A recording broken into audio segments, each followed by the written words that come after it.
what was fundamental in terms of my decision was the fact that the telecommunications industry or category is really, really cluttered with advertising and communication.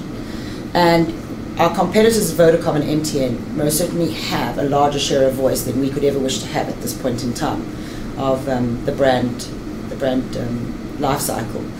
So I needed to find an agency that would be able to create communication for me that could break through the clutter and have the type of impact that having a very high media spend or share of voice would normally deliver to you. And I believed, taking the research that I did, and I did extensive research, I must be quite honest with that both King James and Fox P2 are best of breed in terms of the creative product that they deliver in South Africa.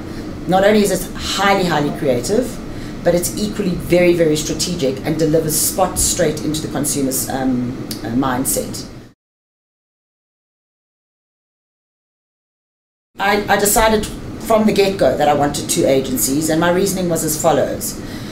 Cell C obviously has quite a substantial budget, media budget that we work from, and in order to accommodate a budget that size, you really only have your big agencies who would be able to cope with a budget of that size.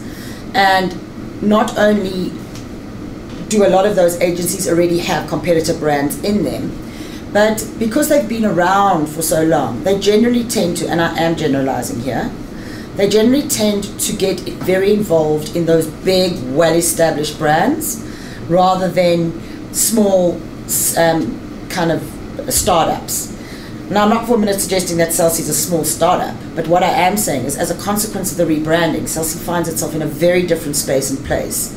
And the nature of the communication and the type of customers that we're trying to attract demand a certain type of communication style.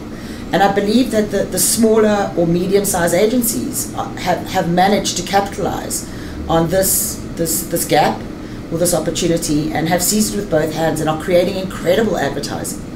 So in order for me to be able to put my brand into an agency like that, and for them to be able to accommodate not only the lead times and the business cycles, but equally the media and the budgets, I had to split the budget in two.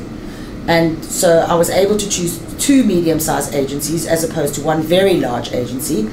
And what I get at the end of the day is that I'm the largest client with the largest spend in a medium-sized agency.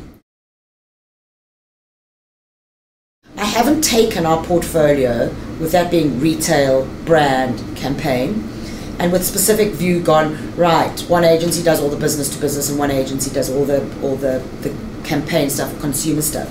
Not at all. What I do expect, and where my conversations with Alistair and Charles are going at the moment, is that we almost create a brains trust or a brand trust, which becomes the Cell C brand.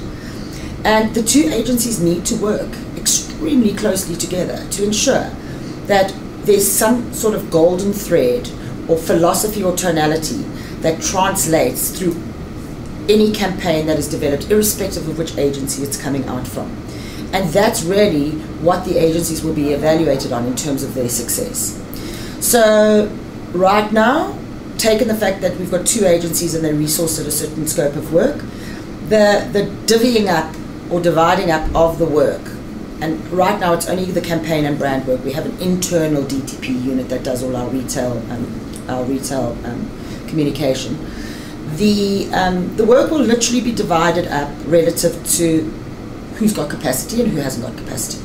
Because in this way, we're able to shake it up, and you don't have a certain consistent look and feel coming out for brand and then a certain look and feel coming out for campaign. Of course, both the above-the-line agencies' styles will inform the retail style. And retail is a very, very big influence at the moment, because that's obviously where we make the most money. That's right where you're interfacing with the customer and the sale is happening. So it's vital that there's this pull through and this integration.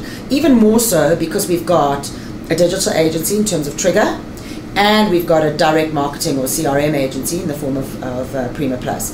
So there's going to have to be a huge amount of collaboration that's taking place.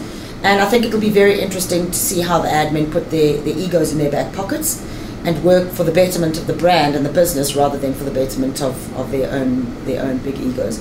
I think another challenge, and what I'm trying to foster as well and harness, is open debate between the two different agencies. I'm not for a minute suggesting that Fox should crit King James's work, but I do believe that it's not a bad thing to have them on board if they're part of the Brains Trust to comment on to any of the work that's produced. So that's kind of where my head is at this point in time. I'm not sure if Alan was advised on the state of the agency relationships and the fact that we were going out to pitch. I know he did get a briefing from the board, and he also did get a briefing from our CEO. But we have a chief commercial officer in place who was recently appointed, or recently being in August. And as much as I know Alan is an ad man, I do believe that he's got much bigger priorities on his agenda in terms of when he joins Cell C than the advertising agencies. And quite honestly, I have absolutely no problem whatsoever with him getting involved. But if anyone is implying that he's going to come in and he's going to turn everything on its head, I don't foresee that's going to happen. We've got too much communication that we need to get out over the next few months to allow for anybody to come in and derail the process. And I think it would be irresponsible if that did happen. And I don't foresee that Bjorn, who's our CCO, would A, agree to it or B, encourage it in any way. He has not been involved in any shape or form in any of these. I mean, in fact, when we met him on the day of the announcement, he made it extremely clear that there's a huge amount of sensitivity around his restraint of trade, and we didn't want to compromise his position that he's currently in with Vodacom.